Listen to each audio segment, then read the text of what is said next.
So I believe there's a lot of concern in rural Ireland over a new policy in relation to ash trees, and this has started to gain a lot of traction and a lot of attention recently. What is the situation for people who haven't heard of this and who don't understand what's exactly happening? Well, my understanding is that many landowners in good faith and farmers planted ash trees throughout this country, and then the disease called ash dieback affected the ash trees, which meant massive losses. Now, when that happened, obviously, like any situation that's like that, it's outside of the landowner and the farmer's control if a plant becomes diseased or any sort of a tree. But the premiums were stopped, and now it's left farmers and landowners in a situation where they've incurred serious debt.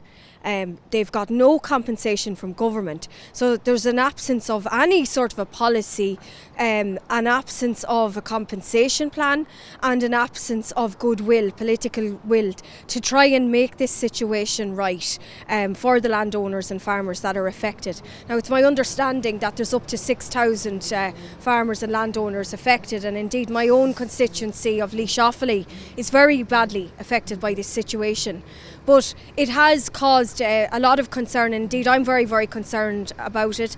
I'm concerned at the lack of action from government ministers, particularly the agricultural ministers, Minister McConalogue and Minister Pippa Hackett, who's in my own constituency, that have shown no leadership on this issue whatsoever. It is very unfair to have people left in this situation. They're left basically with a dying crop, and they can't obviously remove the crop, it's my understanding, without a licence or to go ahead from the department. So it's all about control, but there's no assistance being given, and it's also, caused, as I said, a lot of upset and distress, and even, like it was pointed out at a conference on Saturday, that it has weighed heavily on people mentally, this issue, as you can imagine.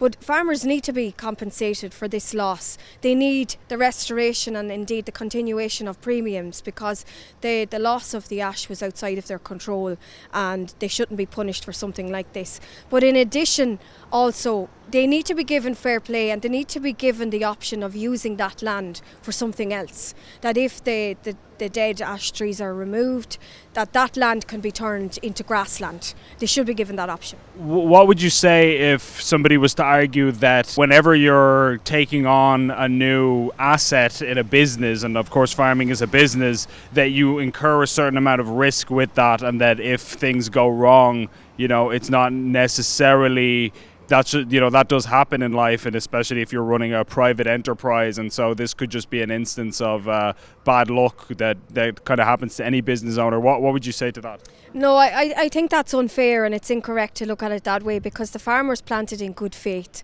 This was all promoted, very much so. And if you look at the forestry industry, like between 2021 and 2022, it brought in at least 30 million, between 30 and 33 million to the Exchequer, into the department funds.